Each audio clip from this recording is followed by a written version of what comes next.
Mirëmbrëma zonja dhe zotrinj, do t'jemi së bashku në edicionin qendror të lajmeve këtu në ekranin e kanalit 7, kundër të tjera do të ndiqni. Kryeministri Rama akuzon Iranin se po nxit protestat për rrëzimin e qeverisë në Shqipëri, regjimi i Teheranit po bën fushat me lajme të rreme dhe manipulime. Sali Berisha i bën thirrje demokratëve që t'i bashkohen protestës së të rinjve në bulevard kundër qeverisë, por pjesëmarrja në tubim do të bëhet pa simbolet e PD-s. Shtetet kryesore të Bashkimit Evropian duan të vendosin kushte të forta për vende që synojnë integrimin, kufizohet e drejta e votës pas antarësimit. 34 vjeçari i zhdukur prej disa ditësh në Tiranë dyshohet të jetë vrarë. Trupi mund të jetë fshehur në një zonë të thellë pas malit të Dajtit. Policia ushtron kontrolle.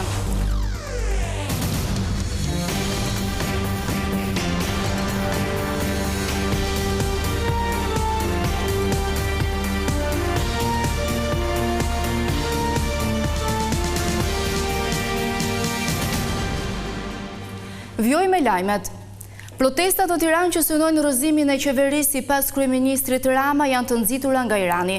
Në një reagim ndaj qëndrimit të Teheranit për atë që po ndodh në Shqipëri, Rama vëren se regjimi i ajatollahove i është bashkuar zyrtarisht protestave, por me gjithë mashtrimet dhe manipulimet, thot Rama, shqiptarët e dinë se Irani është armik i tyre.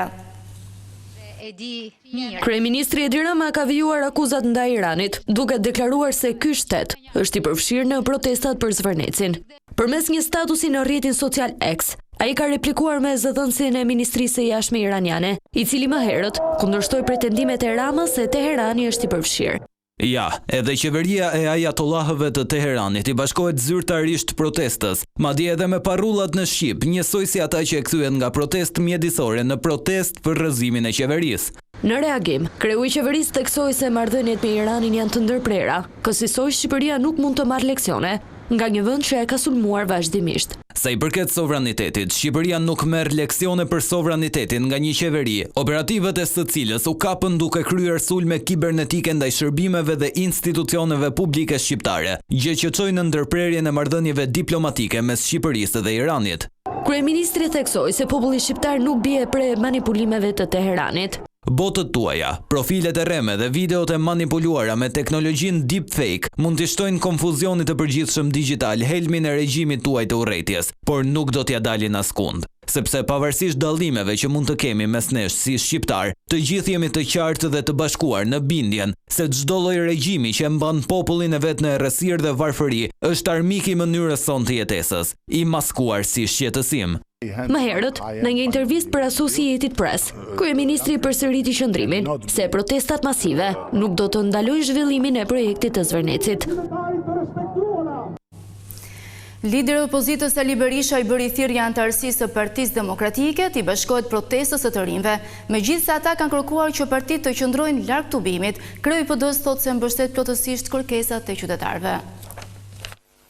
Kryetari i Partisë Demokratike Sali Berisha shpreh mbështetje ndaj kërkesave të protestuesve që janë ngritur për çështjen e Zvërnecit.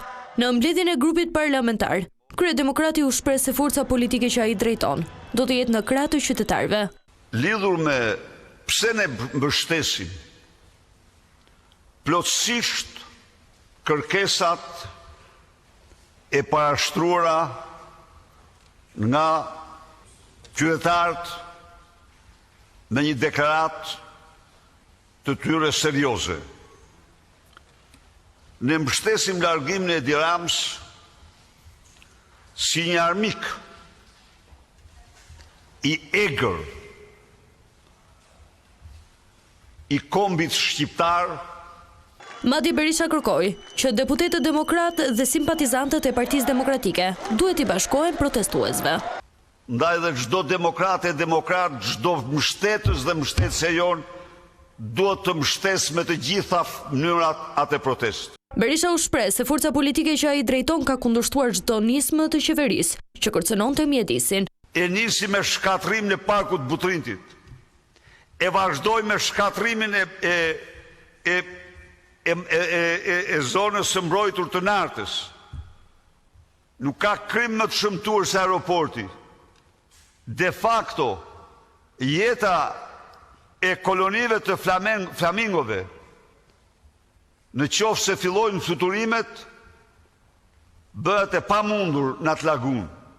Kryetari i Partisë Demokratike bëri me dije si gjatë pjesëmarrjes në takimin e Partive Popullore Europiane, ka informuar ndërkombëtarët për tubimet që po zhvillohen në kryeqytet për disa ditësh. Qytetarët përprotestojnë edhe këtë të mërkur në ditën e 11 radhazit të tubimeve me kërkesën kryesore për dorëheqjen e kryeministrit Edi Rama dhe anullimin e ndërtimit të resortit në Zvërnec. Ashtu si në ditët e mëparshme, protestuesit janë mbledhur në orën 18 në sheshin Skënderbej për të marshuar më pas drejt godinës së kryeministrisë, ku po mbahen fjalime nga organizatorë, aktivistë dhe qytetarë. Nga radhët e qytetarëve është propozuar edhe ngritja një kuvendi kombëtar. Pritet që në vijim protestuesit të nisin marshimin në disa prej akseve kryesore të kryeqytetit. Tubimi i kësaj të mërkure është cilësuar si protestë mbarkombëtare me thirrje për pjesëmarrje edhe nga shqiptarët jashtë kufive të Shqipërisë. Organizatorët e lidhin këtë datë me përvjetrojnë e themelimit të lidhjes së Prizrenit, duke e konsideruar atë një simbol të bashkimit kombëtar.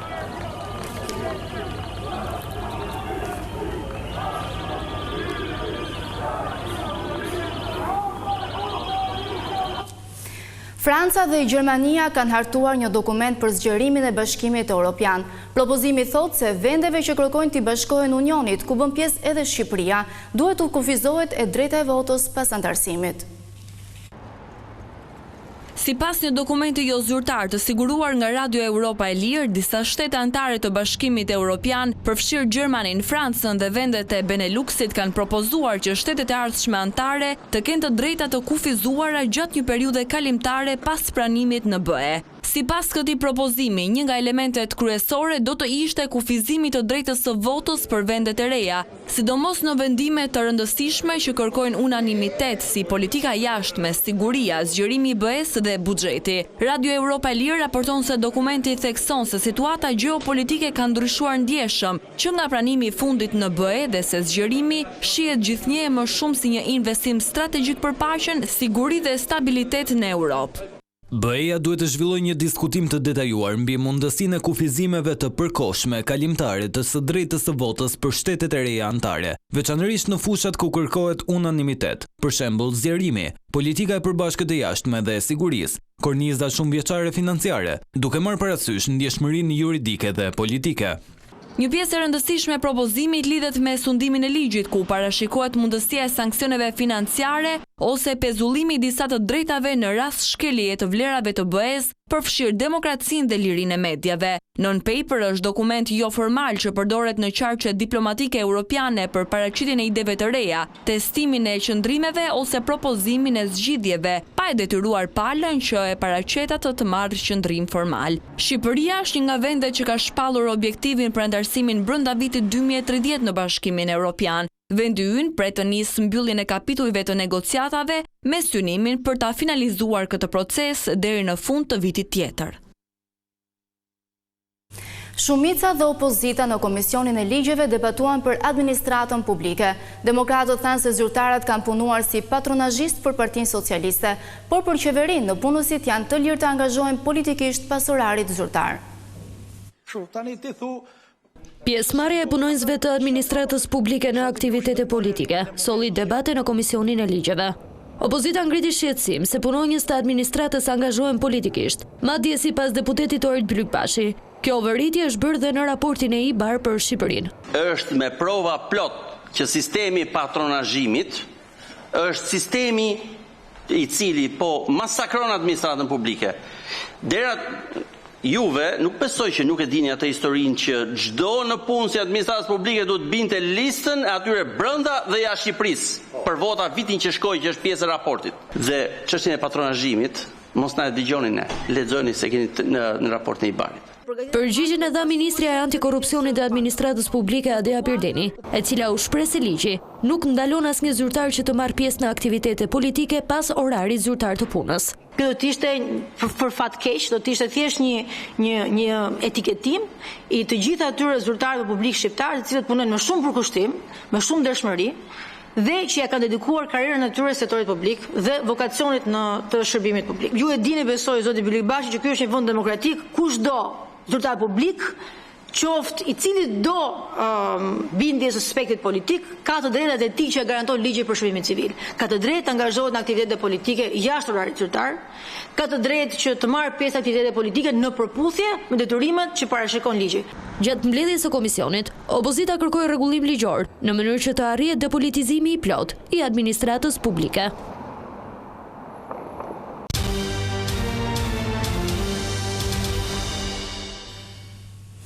Gjykata ka lënë në burg kamarierin 25 vjeçar që dyshohet se ndihmoi Armand Shakaj në zhdukjen e Eglant Koçit.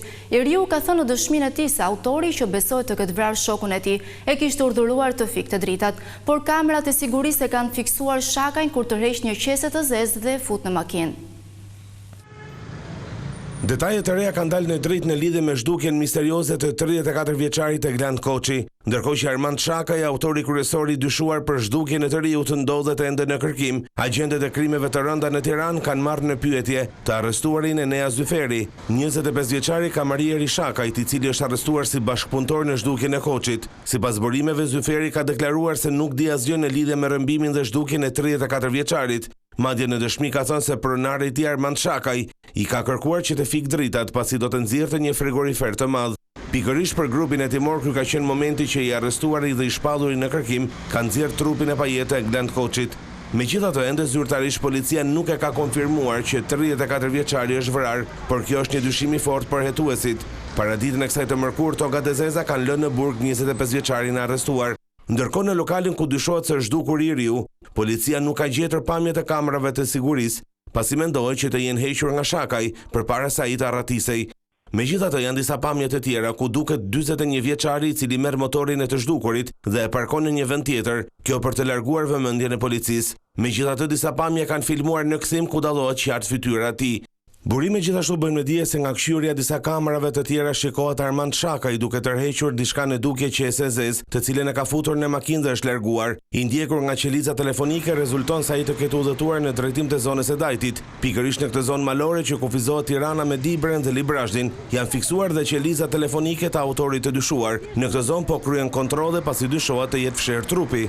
Pista kryesore është që Eglant Koçi të ketë patur përplasje me Armand Shakaj për shkak të shumave të mëdha të parave të përfituara nga kriptomonedat. Ka dyshimet e forta që Koçi të ketë marrë një shumë të madhe parash nga valuta digjitale.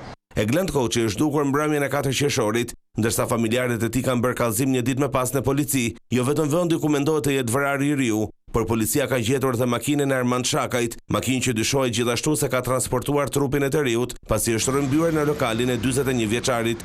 Për shkak se brenda makinës janë gjetur njolla gjaku, të cilat janë dërguar në laborator për ekspertizë. Blut kanë dyshime se i zhdukuri mund të jetë eliminuar nga shoku i tij Armand Shakaj. Një person ka mbetur i plagosur me armë zjarri pra një resorti në Shëngjin duke alarmuar banorët dhe pushuesit e zonës. I plagosuri është Kristian Gjoni, i cili është transportuar me njërë në spital ku ndodhet jashtë rrezikut për jetën. Policia ka nisur hetimet ndërkohë që rrethanat e ngjarjes janë ende të paqarta e po ashtu edhe identiteti i autorit të krimit.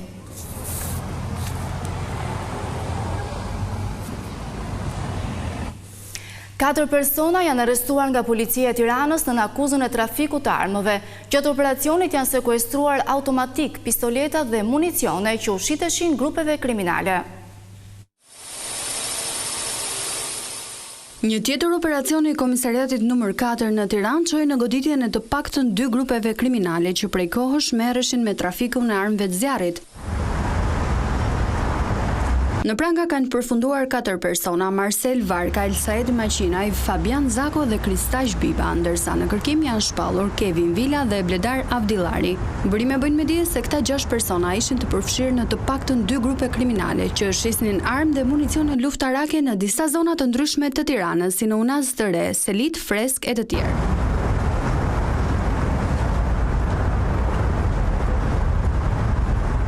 Hetimin dhe tyre ka nisur përpara disa kohësh kur në prangat e policisë për të njëjtin aktivitet kriminal u kapën 5 persona. Në bazë të zbërthimeve të telefonatave të tyre, policia gjeti disa prova që tregonin përfshirjen e antarëve të tjerë të grupeve të trafikut të armëve të zjarrit. Jo vetëm kaq, por përfshirja e 6 personave në shitjen e armëve është faktuar nga blut dhe përmes blerjeve të stimuluara. Gjatë operacionit të fundit, 4 të arrestuarve dhe 2 personave të shpallur në kërkim u janë sekuestruar 7 armë zjarri, konkretisht 4 pistoleta dhe 3 automatik, municion luftarak e të tjerë. Pistoletat do të shiteshin në treg deri në 1.500 euro copa, ndërsa automatikët në vlerën 2.500 euro. Ndërsa Komisariati nr. 4 në goditjen e këtyre grupeve kriminale në total që në nisje të hetimeve ka arrestuar 9 persona, 17 armëzjarri të sekuestruara, 4 kallëpe lëndë plasëse, sasi e madhe municioni, 4 automjete dhe 13 celular. Ndërkohë, policia vijon hetimet për zbulimin e personave të tjerë të përfshirë në grupet kriminale të shitjes së armëve të zjarrit. Mungesa e avokatëve bëri që të shtyhej gjyqi ndaj Rënveliajt, çka solli edhe vendimin e pezullimit të afateve të paraburgimit, por mbrojtësi kryebashkiaku të Tiranës e kundërshtoi këtë mas me argumentin se Veliaj nuk ka qenë shkak për zvarritjen e seancave. Dështon për të dytën herë gjyqi për dosjen Veliaj. Kryetari i Bashkisë së Tiranës, Erion Veliaj, nuk ishte i pranishëm në gjykatën e posaçme, por u përfaqësua nga avokati i tij Plarent Ndreca. Trupa e re gjyqësore, e cila u rishortua pasi 11 të bashkëpandehur në çështje kërkuan gjykim të shkurtuar, i vendosin në dispozicion kryebashkiakut 24 fashiku i gjyqësor. Ndërkaq në seancën e kësaj të mërkure nuk ishin prezent 4 avokat, mungesa e të cilëve shkaktoi pezullimin e afateve të paraburgimit për të 18 të pandehurit e dosjes.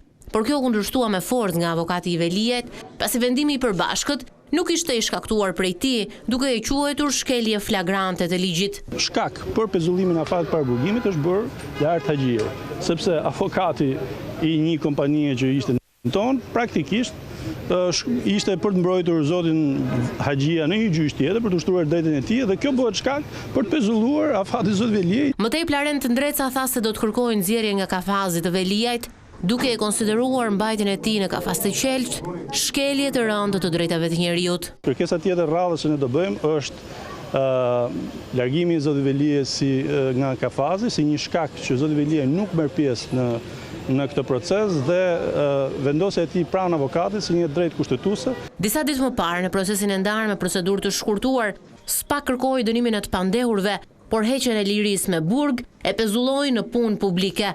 I vetmi që sipas prokurorisë së posaçme meriton të dënohet me kohë burgimi në qeli është Elman Abule, biznesmeni që akuzohet për pastrim parash.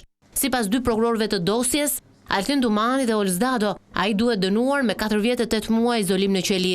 Erion Veliaj akuzohet se ka kryer korrupsion, pastrim parash, mosdeklarim të ardhurash në bashkëpunim edhe me gruan e tij, Ajola Xoxa. Bordi i Transparencës uli këtë të mërkurë çmimin e karburanteve në vend. 1 litër naftë do të kushtoj 188 lek ose 2 lek më pak, edhe çmimi i benzinës është ulur me 2 lek, duke u tregtuar në pikat e karburanteve për 171 lek për litër. Çmimet e reja do të jenë në fuqi deri në mbledhjen e ardhshme të Bordit të Transparencës.